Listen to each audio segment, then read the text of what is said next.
নমস্কার বন্ধুরা, নিবেদিতাস কিচেন ও লাইফস্টাইলের আরও একটা নতুন পর্বে আপনাদের সকলকে স্বাগত জানিয়ে আজকের ভিডিওটি শুরু করছি।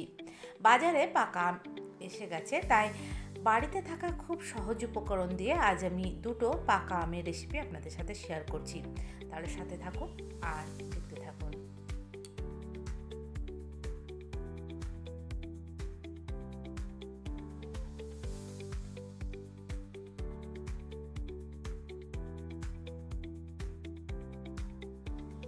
আমার প্রথম রেসিপির জন্য দেখুন আমি একটা মাঝারি সাইজের পাকা আম নিয়ে নিয়েছিলাম, আর আমটা থেকে আমি পাল্পও বের করে নিয়েছি। এবার ফ্রাই প্যানে আমি ওই পাল্পটা দিয়ে দিলাম, আর বাটিটা ধুয়ে সামান্য জলও এর মধ্যে দিয়ে দিচ্ছি।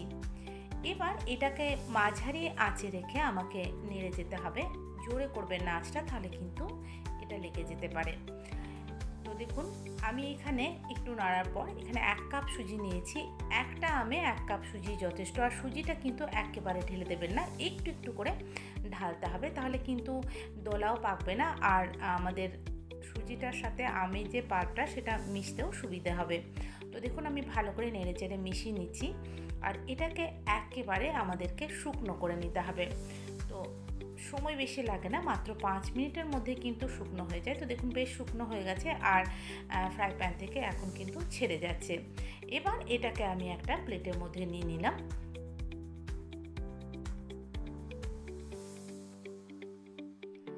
এটা বেশ গরম আছে, তাই একটু ঠান্ডা হতে দেবো।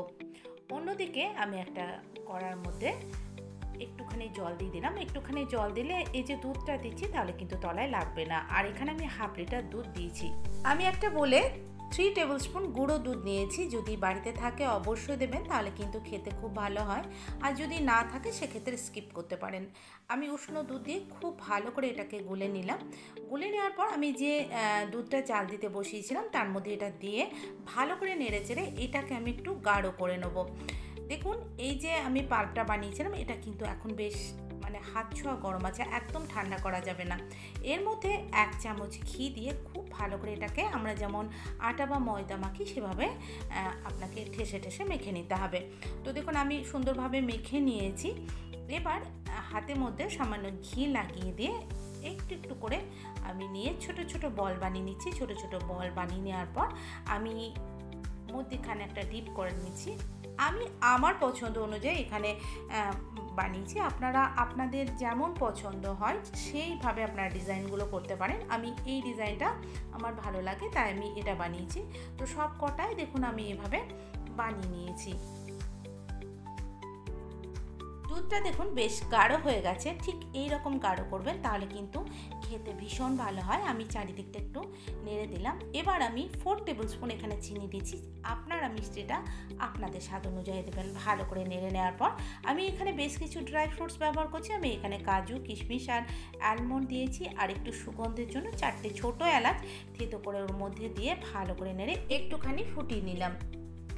এবার যে পিঠেগুলো বানিয়েছিলাম সেই পিঠেগুলো একটু ছড়িয়ে দেবেন, যাতে একটার সাথে আরেকটা লেগে না যায়। তো দেখুন আমি একটু একটু করে আমি পিঠেগুলো ওর মধ্যে দিয়ে দিচ্ছি। এইভাবে ছড়িয়ে দিলে পিঠেগুলো একটাও ভাঙবে না, আর সেটা দেখতেও ভালো লাগে আর খেতেও ভালো লাগে। হালকা হাতে এটাকে নেড়ে দিয়ে আঁচটাকে জোরে করে ফুটিয়ে নিতে হবে। আর কালার ভালো হওয়ার জন্য এখানে একটু ফুড কালার আমি দিয়েছিলাম, যেটা আমি ক্লিপটা নিতে ভুলে গেছি। আপনারা চাইলে দিতে পারেন, আবার স্কিপ করতে পারেন। যখন দেখবেন পিঠেগুলো উপরের দিকে উঠে গেছে তার মানে এটা কমপ্লিট হয়ে গেছে। এবার গ্যাসটা বন্ধ করে দিলেই কিন্তু তৈরি হয়ে যাবে আম সুজির পায়েস। আর এটা কিন্তু ঠান্ডা ঠান্ডা সার্ভ করবেন, তাহলে খেতে খুব ভালো হয়। আমি ঘন্টা দেড়েক ফ্রিজে রাখার পর আমি একটা বোলের মধ্যে নিয়ে নিলাম। উপর থেকে একটু ড্রাই ফ্রুটস ছড়িয়ে দিতে হবে, তাহলে কিন্তু খেতেও ভালো লাগবে, আবার দেখতেও ভালো লাগে। সামনে রথযাত্রা, এইভাবে বানিয়ে ভগবানকে প্রসাদ হিসাবেও দিতে পারেন, আবার বাড়িতে গেস্ট এলে এটা বানিয়ে দিতে পারেন। এবার দেখে নেব পরের রেসিপির জন্য আমি এখানে দুটো পাকা আম নিয়েছি, আর আমি এখানে 1 লিটার দুধ জাল দিতে বসিয়ে দিয়েছিলাম। দুধটা গরম হওয়ার পর যখন দেখবেন ফুটে উঠেছে তখন গ্যাসটা বন্ধ করে দিতে হবে। আমি ভিনিগার দিয়ে ছানাটা কাটিয়েছিলাম। 2 টেবিল স্পুন ভিনিগারের সঙ্গে 2 টেবিল স্পুন জল মিশিয়ে ভালো করে ছড়িয়ে দিয়ে একটু স্পুন দিয়ে নেড়ে নিলেই কিন্তু ছানাটা সুন্দরভাবে কেটে যাবে। এইভাবে ছানা কাটলে কিন্তু ছানাটা বেশ সফট হয়, আর খেতেও কিন্তু ভীষণ ভালো হয়। তো দেখুন ছানা একদম রেডি হয়ে গেছে। এদিকে আমি পাল্পটা বের করে নিয়েছি। এবার আমি এই রেসিপিতে লাগবে চিনি, আমি এখানে 4 টেবিল স্পুন চিনি নিয়েছি আর একটা নারকেলের আমি 1/4 ভাগ নিয়েছি। এই নারকেলগুলোকে আমি ছোট ছোট টুকরো করে একটা মিক্সির মধ্যে চিনি আর নারকেল টুকরোটা দিয়ে ভালো করে একটু ঘুরিয়ে নিয়েছিলাম। তো দেখুন একটা পেস্ট বানিয়ে নিয়েছি। এবার যে ছানাটা আমি বানিয়েছিলাম সেই ছানাটা একটা বোলের মধ্যে নিয়ে নিয়েছি। একদম কিন্তু শুকনো করে নিই, একটু জলও ওর মধ্যে রয়েছে সামান্য পরিমাণে। এবার ওই ছানাটা আমি একটা মিক্সিং বোলে দিয়ে দিলাম।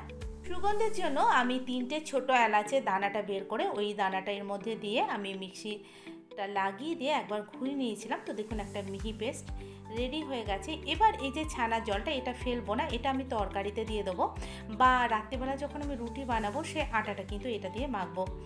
এবার আমি এই যে পেস্টটা সেটা কড়ার মধ্যে দিয়ে দিলাম আর একটু ধুয়ে জলটা ওর মধ্যে দিয়ে দিলাম আর নারকেল আর চিনির পেস্টটা দিয়ে খুব ভালো করে প্রথমে মিশিয়ে নেবো। তবে আমি এখানে ছানার ব্যবহার করেছি, আপনারা চাইলে কিন্তু ছানার পরিবর্তে পনিরও ব্যবহার করতে পারেন। ভালো করে নেড়ে আমি গ্যাসটা জ্বালিয়ে দিয়ে এটাকে ফুটিয়ে নেবো আর এটাকেও কিন্তু অনবরত নাড়তে হবে, নইলে কিন্তু তলায় লেগে যাবে। এবার যে পাল্পটা বানিয়েছিলাম সেই পাল্পটা দিয়ে দিলাম। পাল্পটা দিয়েও আমি আঁচটাকে মিডিয়ামে রেখে খুব ভালো করে এটাকে নেড়ে নেবো। 10 মিনিটে কিন্তু এটা রেডি হয়ে যাবে।